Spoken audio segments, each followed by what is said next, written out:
The wordless mountains bravely still, the ground below is firm and free, the gentle quilt of field and hill shall grant us solid dignity, with breathless wind through leafless trees, and gasp of currents on the wing, a heart soar high upon the breeze of songs the spirit longs to sing. The crimson flame of summer sun, the glow of hearth on winter's eve, refining fire shines through the one whose passions lead us to believe. The slow and gracious ocean deep, and raindrops gathering one by one, feed well springs in our souls to keep, for time's sweet tears like rivers run, the earth and water, fire and air, the elements of wondrous grace, the glory of creation rare, encircles us in its embrace.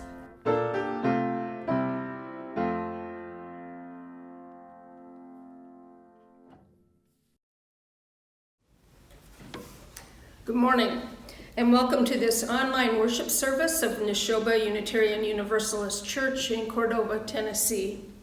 I am the Reverend Beth Lefever, pleased and privileged to serve as the pastor of this congregation, and I am so very glad that you have been able to join with us this morning. Our opening words are by Rumi, adapted. Come, come, whoever you are, wanderer, worshiper, lover of leaving. Ours is no caravan of despair. Come, yet again come. In this spirit, let us be together in worship. And now Jermyn will light our chalice. We ignite the flame of this chalice, the symbol of our religious tradition, to ever illuminate the question, what does love ask of me today? Please join me in our affirmation of covenant. Love is the doctrine of this church. The quest for truth is our sacrament, and service is our prayer.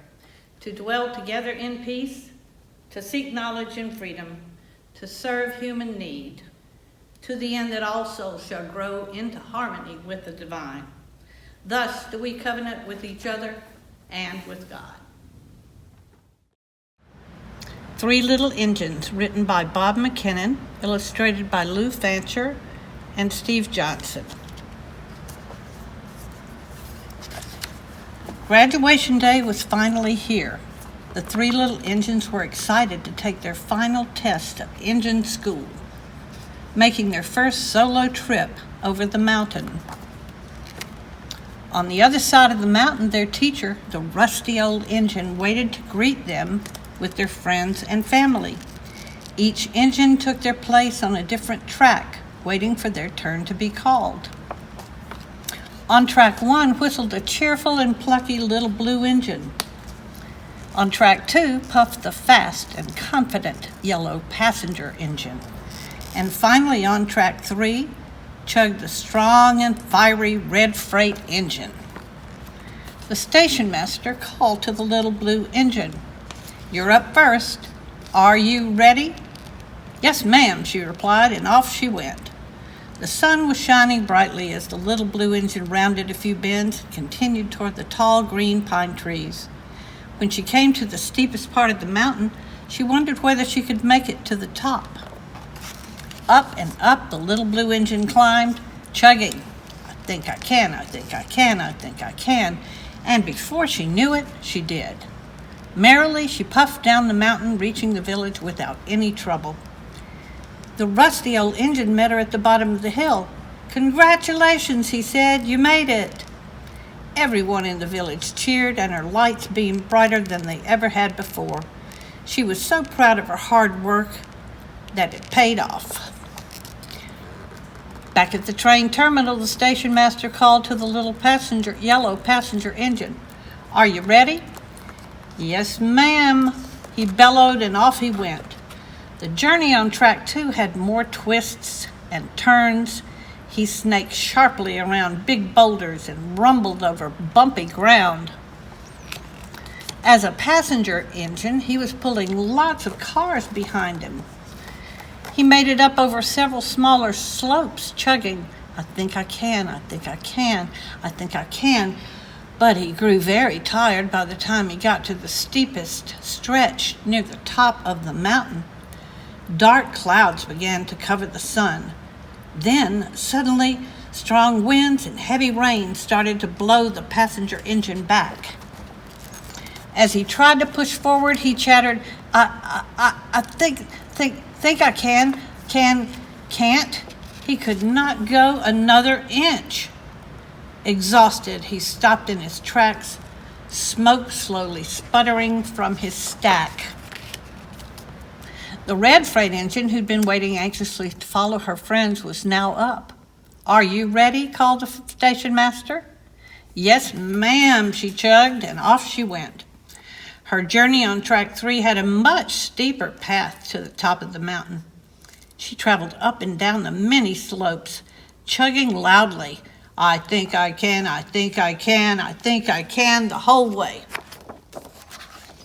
As a freight engine, she was pulling cars that were filled with heavy machines, and when she came to the steepest stretch of all, she had to puff and puff her way up the mountain. But looking off to the distance, she could see that something was in her way. As she got closer, she realized that a large tree had fallen on her track. With the red freight engine's path blocked, she came to a full stop. The village seemed so near, but she could not push past the fallen tree. Hissing softly, the freight engine sadly realized, "I cannot graduate now." In the village, the little blue engine waited for her friends. She wondered what was taking them so long. She called out, "What's the matter? Why did they stop? Did they quit?" The rusty old engine came up beside her and said, "They aren't quitting. Maybe they've gone as far as they can go right now." The little blue engine was confused. "But I made it here. Why can't they?" The rusty old engine smiled. "Close your eyes and think back on your journey. How many twists and turns were there on your track?" "A few." "Did you face wind and rain?" "No," she said. "The sun was shining, and I guess there was a little wind at my back." "How many steep stretches did you have to climb?" Counting in her head, she remembered, "Just one." "How heavy was your load?" A little embarrassed, she said quietly, "Well, I wasn't asked to pull any other cars." "Was there anything blocking your track?" "No, it was clear." "But I did work hard to get over the mountain, though. I thought I could, and I did." "Of course you did," the rusty old engine agreed. The little blue engine sat quietly for a moment, thinking about how her journey might be different from that of her friends. And then a light went on in her heart. "My friends worked really hard too, but they got stuck. Just because you think you can doesn't always mean you will, does it?" "Nope, it doesn't," replied the rusty old engine. Some engines make it here, and others have things that get in their way, no matter how hard they try," continued the little blue engine. "I wonder, is there anything we can do to help them?" Smiling at each other, the two engines chugged. "I think we can. I think we can. I think we can." And so they did. Into the rain and past the trees, over the hills, until finally all three engines came rumbling down the mountain. The end.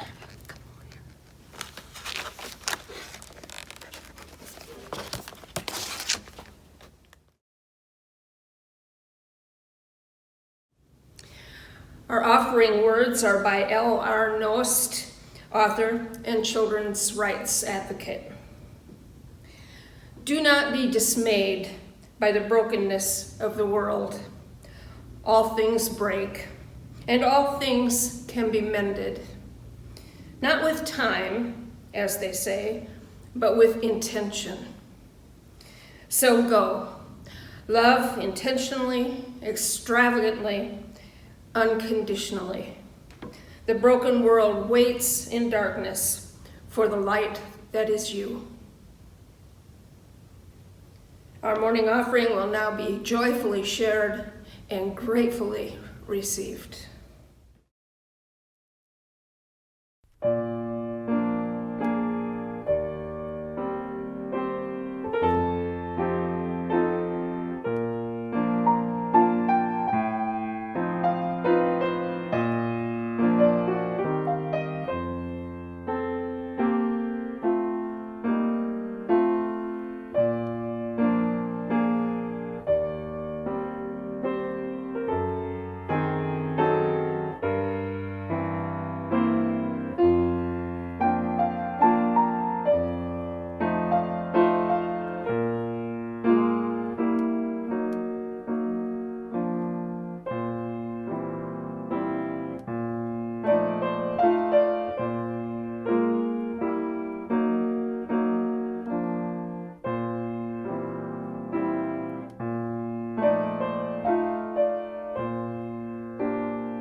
My first reading this morning is by the late poet, singer, and songwriter Leonard Cohen. Ring the bell that still can ring. Forget your perfect offering. There is a crack in everything. That's how the light gets in. And my second reading by Russian novelist Fyodor Dostoevsky. If you wish to glimpse inside a human soul and get to know a person, don't bother analyzing their ways of being silent, of talking, of weeping, of seeing how much they are moved by noble ideas. You will get better results if you just watch them laugh. If they laugh well, they are a good person. And finally, my third reading by Steve Brown, Christian author and ordained Presbyterian minister. If there is no laughter, Jesus has gone somewhere else. If there is no joy and freedom, it is not a church. It is simply a crowd of melancholy people basking in a religious neurosis. If there is no celebration, there is no real worship. Wow, do I love those three readings. Cohen, of course, goes without saying. I have loved his words, his voice, his music for a long, long time, but I especially love his song Anthem, from which my first reading came. Ring the bell you can without worrying about perfection. The light comes through the cracks, both in us and in all that is around us. Dostoevsky's suggestion that you base your judgment on others on how well they laugh is really excellent advice. But the third reading by Steve Brown. If there is no laughter, Jesus has gone. If there is no joy and freedom, it is not a church. If there is no celebration, there is no real worship. That really resonates with me. I have visited those churches that seem to be full of melancholy people basking in religious neurosis. And I have known people who obtain whatever spiritual nourishment they can from those churches. And I'm very glad that we are not one of those churches. We are a church where people laugh, possibly amidst the tears, but where laughter abides and joy resides, and where laughter, or carbonated holiness, as author Anne Lamott calls it, is the shortest distance between two people, as the late Victor Borga proclaims. So one amongst you very recently suggested that we need some laughter in these dark times. And since I love to laugh and consider laughter a sacred spiritual practice, I jumped to the task. But having entitled today's sermon on a lighter note, I also want to discuss turning to the light as we go about our days. However it happens, we are given the sunrise to light our days, and starshine and moonglow to carry us off to sleep each night, and the laughter as flowers, to quote Emerson, to remind us of the joy that can rise up within us and pave the way for the laughter that so effectively heals us and unites us. But before we begin, did you see the ad on Craigslist recently featuring the adorable little puppy? And oh, how I love puppies. Such a cute, cute picture. The interesting ad read, "This is Lexi. She's an 8-week-old German Shepherd. I bought Lexi as a surprise for my wife, but it turns out she is allergic to dogs, and so we are now trying to find her a new home. She is 39 years old, a beautiful and caring woman who drives, is a great cook, and keeps a good house."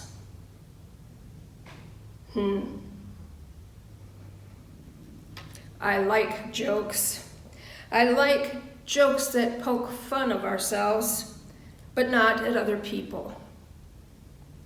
However, when it comes to dumb blonde jokes, I realize that there are a lot of really intelligent blondes out there, and please understand that these jokes are only directed at me, not you. I am too a blonde.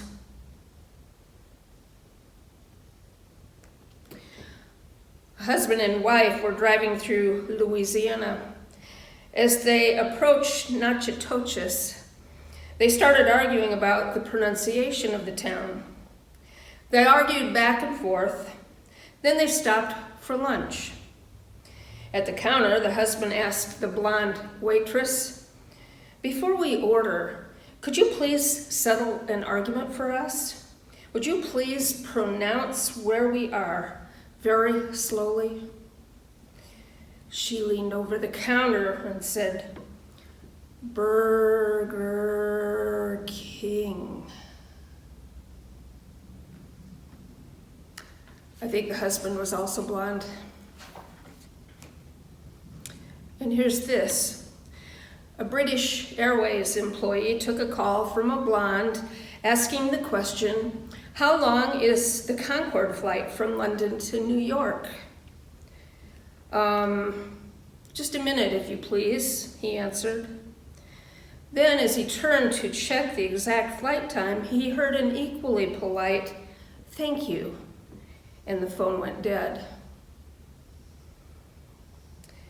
Then there was the visually impaired guy at a bar who shouted out to the bartender, "Hey, you want to hear a blonde joke?" In a hushed voice, the guy next to him says, "Before you tell that joke, you should know something. Our bartender is blonde. Our bouncer is blonde. I'm a 6-foot-tall, 200-pound black belt. The guy sitting next to me is 6'2", weighs 225, and he's a rugby player. The fella to your right is 6'5", pushing 300, and he's a wrestler. Each one of us is blonde. Think about it, mister. Do you still want to tell that joke?" The first guy thinks for a minute and then says, "Nah, not if I'm going to have to explain it 5 times.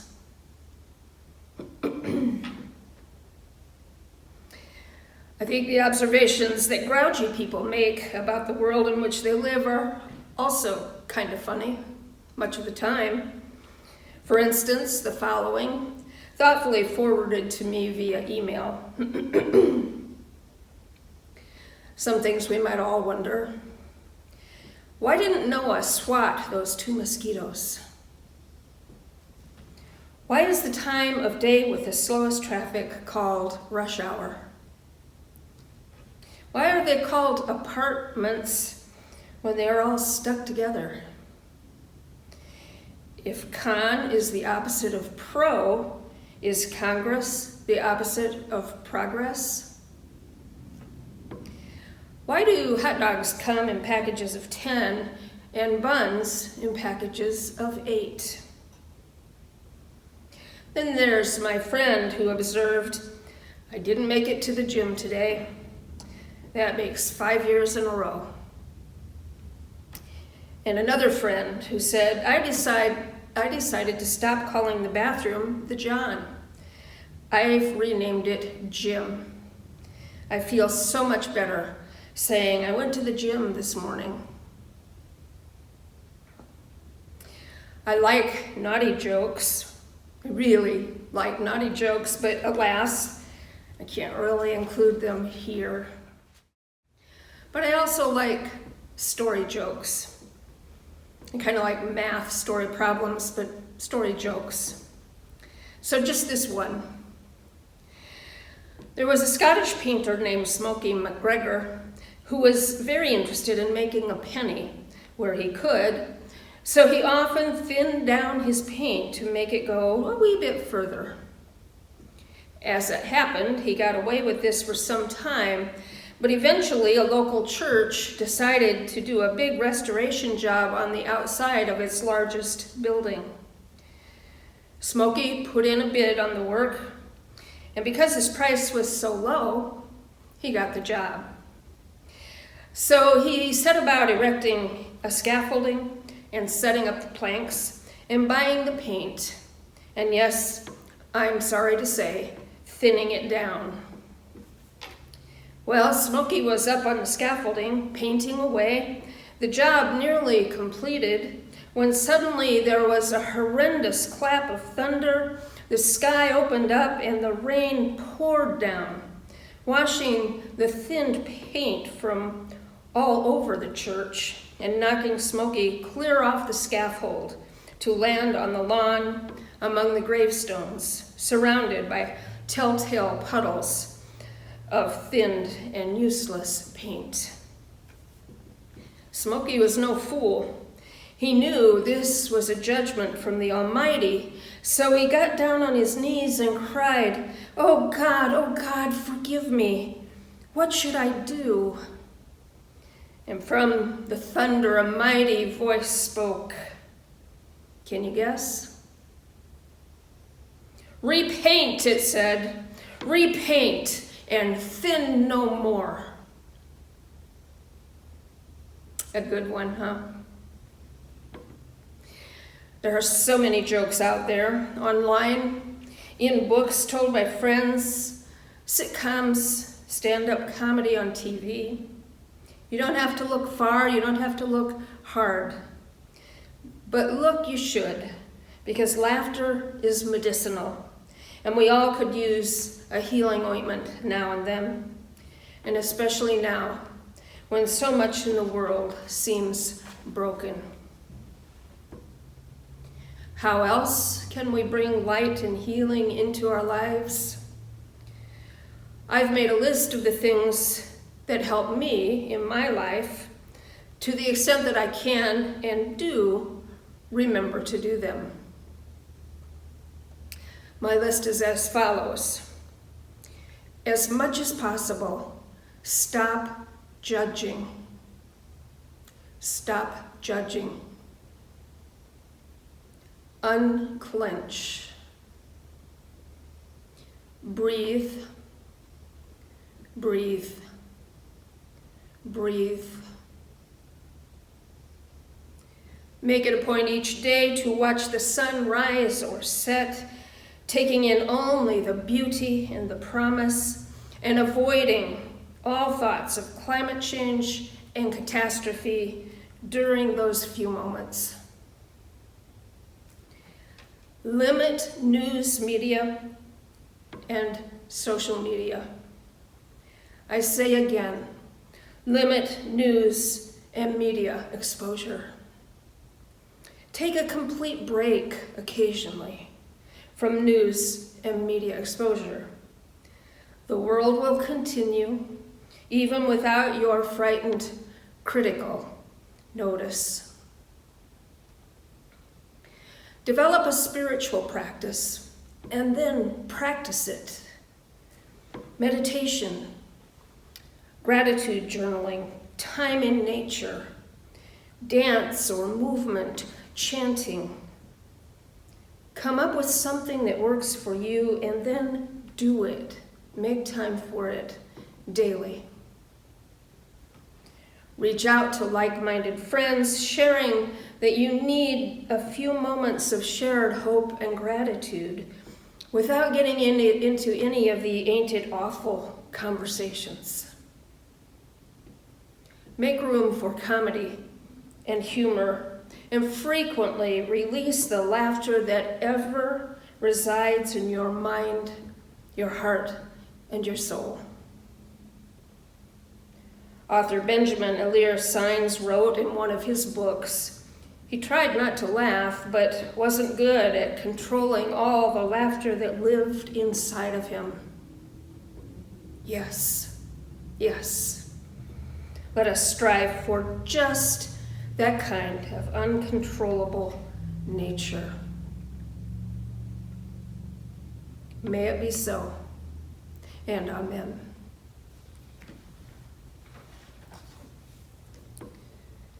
And now let us pause for a time of meditation, reflection, and prayer. Becoming calm and quiet, serene and untroubled, breathing in and out as it is comfortable. Spirit of life and love, passion and compassion, great and wondrous mystery. Help us to see the light, to share the laughter, to ponder good and embrace joy. Help us to reach out to those who are afraid, ignoring their politics, their beliefs, and their anger, and simply seeing their personhood, their fear, their uncertainty. Help us to reach out to them and help draw them in, that we may all dwell in the light and ever abide in the gift of laughter that heals and awakens and enlightens. Help us to notice the light ever illuminating the urgent question, what does love ask of me today? What does love ask of me today? And let us be sufficiently nourished by the light and the laughter and the good to respond in love. In the name of all that is holy, Amen. And until next week, blessed, blessed be.